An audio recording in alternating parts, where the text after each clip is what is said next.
एक सवाल मैं खरल साहब आपकी इजाज़त से मुनीब भाई से एक सवाल इसलिए पूछना चाहता हूँ कि वो क्योंकि वकालत से भी उनका और ये बुनियादी तौर पर मुनीब ये बात जो सियासतदान हैं वो कब सीखेंगे कि अब खान साहब पर आप गद्दारी का मुकदमा बना रहे हैं, तो मतलब ये एक दूसरे को गद्दार कहते हैं, एक को मार पड़ती है तो दूसरा आंसरा होता है, फिर दूसरी की बारी आती है और मारने वाले साथ खड़े होते हैं, तो don't you think it should be discourage? ये इस हद तक नहीं जाना चाहिए? Farooq quickly please. बात यह है काजी साहब, मैं ब्रीफली इस पे अर्ज करूंगा। देखिए, दायरों का सफर आप और किसे कहते हैं?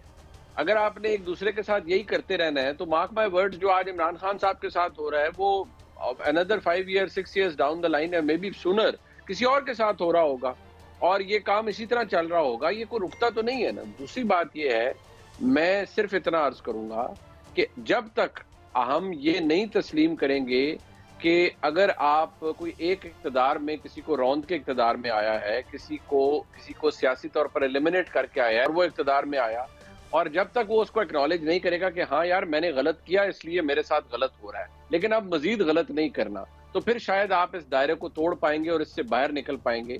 लेकिन अगर यही काम चलता रहा तो बहुत से लोग कहते हैं, अब जैसे मैं एक बड़ी मिसाल दे देता हूँ, बहुत से हमारे सहाफ़ी भाई वो बड़े सीखपा थे, वो जब इमरान खान की हुकूमत को निकाला, कहा जी ये देखिए एस्टेब्लिशमेंट ने हमारे साथ क्या किया है, हमें तो कागज दिखाते थे, हमें तो कहते थे ये गद्दार है, हमें तो कहते थे ये फलाना चोर है, ये आपने क्या कर दिया। देखिए मसला ये है कि मैं उनके बसद एहतराम अर्ज करता था कि भाई आपकी अकल घास चरने तो नहीं गई हुई थी। जब आपको कोई पर्चे दिखाता था तो आप कहें नहीं जी पहले मैं अपनी इंडिपेंडेंट वेरिफिकेशन करूंगा, फिर मैं कहूंगा कि कोई गद्दार है या कोई चोर है या डकैत है। इसी तरह अगर कोई मुझे आके कहेगा कि भाई इमरान खान गद्दार है तो मैं फारूक आपकी बात ये समझाऊं, मुनीब मैं ये समझाऊं कि अगर डिवीजन जो है खरल साहब, ये जो फारूक भाई मुनीब फारूक बात कर रहे हैं कि अगर ये जो डिवीजन है अगर ये सियासत में आ गई है तो ये सहाफत में भी आ गई है। ये बात तो ठीक कर रहे हैं कि भाई बात ये है कि वो जो 2 जर्नैल थे वो अच्छे थे और ये वाले बुरे हैं और ये वाले अच्छे हैं, नहीं वो वाले बुरे हैं। प्रैक्टिकल मिसाल ये हम इसी तरह तो फिर हम बटे हुए हैं। प्रैक्टिकल मिसाल देता हूँ नाम लिए बगैर।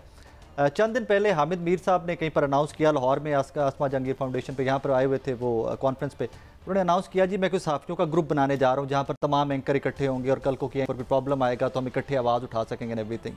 डिवीजन का लेवल चेक कीजिए कि हामिद मीर साहब की उस अनाउंसमेंट के चंद दिनों बाद एक और ग्रुप एक्टिवेट हो गया कि जी हम भी सहाफ़ियों का एंकर्स का एक ग्रुप बना रहे हैं। ये तो होगी डिवीजन का लेवल के हर सोसाइटी के हर सेगमेंट में डिवीजन है। वोटर तो चले डिवाइड हो गई होगा ना कि अपनी अपनी जमातों का वोटर होगा, अपने अपने लीडर को जिसको आइडलाइज करते हैं उसका वोटर होगा, लेकिन हर सेक्ट सोसाइटी का काई साहब बदकिस्मती की बात है कि डिवाइड हुआ पड़ा है। एक चीज़ हम जजेस पे बात कर रहे थे, जजेस के ऊपर आप कह रहे हैं कि प्राइम मिनिस्टर साहब ने तनकीद की, ऑब्वियसली कोई बंदा भी सपोर्ट ही नहीं कर सकता उसको कि जिस हद तक उन्होंने जाके तनकीद की है। कैसे आज जो अदालतों में हमने देखा, वो आज जो इद्दत बड़ा वो एक शर्मनाक सा केस है, उसके ऊपर बात करते हुए मेरे जैसे बंदे को शर्मिंदगी होती है। एक जज साहब थ्रू आउट केस सुनते आए, कंक्लूड होने वाला केस, आज फैसला आना है, महफूज फैसला था और इसमें सिर्फ एक थोड़ा सा रख लिया गया कि चलें जी अगर दूसरा वकील उस पर बात करना चाहेगा तो हम उनको भी टाइम देंगे, आज सुन लेंगे। और आज वहाँ पर मानिका साहब को टाइम देकर आज जनाब जज साहब ने लिख दिया हाई कोर्ट को कि जनाब मेरे ऊपर अदम एतमाद आ गया भाईजान, मेरे ऊपर ये कह दिया गया कि आपसे फैसला नहीं करवाना, लिहाजा आप किसी और को केस ट्रांसफ़र कर दीजिए। अब तहरीक इंसाफ के वकला ने या इमरान खान साहब जो जेल में बैठे हुए, बुशरा बीबी जो जेल में बैठी हुई हैं, कितने महीने इस केस की समाअत चली, किस तरह की समाअत चली, मानिका साहब कितनी दफ़ा गैर हाजिर रहे, उनके वकील कितनी दफ़ा गैर हाजिर रहे। अब अगर इसके ऊपर आकर तहरीक इंसाफ का कोई रहनुमा कुछ सख्त कमेंट कर दे गुस्से में आके, दो कि मैं फिर भी कभी उसको भी सपोर्ट नहीं कर सकता, कोई उल्टा सीधा कमेंट कर दे, तो समझ आती है कि एट वंस जब आपने फैसला सुनाना था महफूज फैसला, आप उस दिन वो ट्रांसफ़र का लिख रहे हैं लेटर आगे इस्लामाबाद हाई कोर्ट को, तो वहाँ पर समझ आती है तहरीक इंसाफ को कौन सा रिलीफ मिला इसका कि जो शहबाज शरीफ साहब इतने इरिटेट हुए हैं और शहबाज शरीफ साहब इतनी सख्त बातें कर रहे हैं। कोई एक केस हो ना कि जिसका मुझे आप बता सकें, मुनीब भी बता सकें, दुरानी साहब बता सकें जी फला केस है जिसके ऊपर आउट ऑफ द वे जाके इमरान खान साहब को या बुशरा बीबी को रिलीफ मिला है, तो उसके ऊपर PMLN या बाकी से जो इत्तेहादी जमातें इस टाइम के ऊपर हुकूमत की वो उसके ऊपर सीख पाएँ। ऐसा तो कुछ भी नहीं, कहीं पर नज़र भी नहीं आ रहा है सच के कोई क्विक रिलीफ है इमरान खान साहब के लिए, कहीं पर नज़र नहीं आ रहा। एक रेफरेंस खत्म होता है, अगला बना पड़ा होता है, अगले की तैयारी जारी होती है, तो उसमें कौन सा रिलीफ और पता नहीं किस किस्म की पॉलिटिक्स हो रही है कि मजीद डिवाइड, मजीद नफरतें। एक तरफ बात करते हैं राना सनाउल्लाह साहब के जी हमें इकट्ठे बैठना चाहिए, वो हमें पैगाम भेजे, मैं चल के जाऊंगा तहरीक इंसाफ के पास। दूसरी जानिब आप केसेस बनाने की कैबिनेट से अप्रूवल ले रहे हो, पंजाब गवर्नमेंट यहाँ से अप्रूवल ले रहे हो कि जनाब गद्दारी के केसेस बनेंगे। सो डिवीजन तो खुद सियासतदान बढ़ाते जा रहे हैं ना। आप और मैं पानी डालते रहेंगे, आप में हम सब बैठे हुए पानी डालेंगे कि यार बैठ जाओ इकट्ठे, बैठ जाओ इकट्ठे, लेकिन वो खुद आगे। मैं अभी जो दुरानी साहब ये जो बात की, मुनीब फारूक साहब ने बात की और खरल साहब ने बात की, और आपने भी कहा कि ये जो डिवीजन है, बात ये है कि अब वो कहते हैं जी 2018 का इलेक्शन चोरी हुआ था। चलें आज तो आपकी गवर्नमेंट है, जाएं वो ज़रा उन सारे किरदारों को पकड़ के लाएं।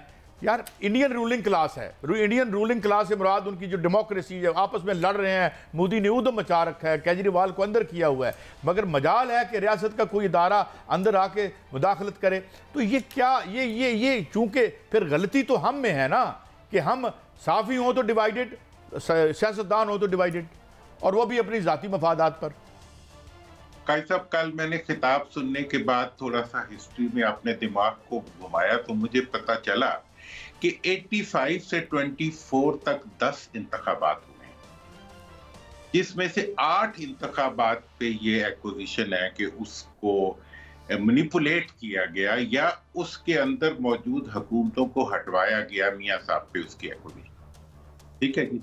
2 जो मुशर्रफ साहब के जमाने में हुई उसके लिए किसी और पे एक्विजिशन चली जाती। बात इसमें बड़ी सादा सी है कि ये कोई बाहर का प्लेयर नहीं है, ये खुद सियासतदान है। अब सियासतदान भी नहीं है, आप उन्हें सियासतदान बना दें, मेरे खरल साहब बना दें, मुनीब साहब बना दें, अलग बात है। वो खानदान है, और वो खानदान जो है वो अपनी खानदानों की आमरीत के लिए वो जमहूरियत का लिबादा ओढ़े बैठे। कौन सी जमहूरियत दुनिया के, खुदा के लिए आप मुझे एक मुल्क की जमहूरियत ऐसी बता दें जिसमें बच्चे पैदा होते ही जो है वो इक़्तिदार के लिए फिट हो जाते हो, और उसके बाद सारा का सारा मतलब फहम, दानिश और अक्ल जो है वो उनकी उस जगह मौजूदगी को मतलब प्रमोट कर रही हो। नहीं। और आज आप 72 से आज तक जो खानदान रहे हैं, मैंने तो ये भी कहा कि अगर ये खानदान ना होते तो ईस्ट पाकिस्तान भी आज हमारे साथ होता। याह्या खान अकेला नहीं था, उसके साथ कोई और भी था। आज आप जो मर्जी बना लें किसी को, तारीख के तो नहीं आप और आग के ऊपर आप स्याही तो नहीं फेंक सकते। बात यह है कि इस मुल्क को आपने क्यों नहीं दिया ईस्ट पाकिस्तान वालों को अख्तियार? यहीं के वो डेरे थे, यही लोग थे जिन्होंने उनको एलियनेट किया, और उसके बाद आइन बनने के बाद पाकिस्तान की सारी जो 76 है वो इनकार आइन से तौहीन आइन तक सफर है। जब तक ईस्ट पाकिस्तान साथ रहा, आपने आइन का इनकार किया। जब ईस्ट पाकिस्तान चला गया, बटेरे बाकी रह गए। इन्होंने दुरानी साहब आपकी बात को एक सवाल मैं खरल साहब आपकी इजाज़त से मुनीब भाई से एक सवाल इसलिए पूछना चाहता हूँ कि वो क्योंकि वकालत से भी उनका और ये बुनियादी तौर पर मुनीब ये बात जो सियासतदान है वो कब सीखेंगे कि अब खान साहब पर आप गद्दारी का मुकदमा बना रहे हैं? तो मतलब ये एक दूसरे को गद्दार कहते हैं, एक को मार पड़ती है तो दूसरा आंसरा होता है, फिर दूसरी की बारी आती है और मारने वाले साथ खड़े होते हैं। तो don't you think it should be discourage? ये इस हद तक नहीं जाना चाहिए? Farooq quickly please. बात यह है काजी साहब, मैं ब्रीफली इस पे अर्ज करूंगा। देखिए, दायरों का सफर आप और किसे कहते हैं? अगर आपने एक दूसरे के साथ यही करते रहना है तो मार्क माय वर्ड्स, जो आज इमरान खान साहब के साथ हो रहा है वो another 5 years 6 years down the line है, मे बी सूनर किसी और के साथ हो रहा होगा, और ये काम इसी तरह चल रहा होगा। ये कोई रुकता तो नहीं है ना। दूसरी बात ये है, मैं सिर्फ इतना अर्ज करूंगा कि जब तक हम ये नहीं तस्लीम करेंगे कि अगर आप कोई एक इक़्तिदार में किसी को रौंद के इक़्तिदार में आया है, किसी को सियासी तौर पर एलिमिनेट करके आया है और वो इक़्तिदार में आया, और जब तक वो उसको एक्नॉलेज नहीं करेगा कि हाँ यार मैंने गलत किया इसलिए मेरे साथ गलत हो रहा है, लेकिन अब मजीद गलत नहीं करना, तो फिर शायद आप इस दायरे को तोड़ पाएंगे और इससे बाहर निकल पाएंगे।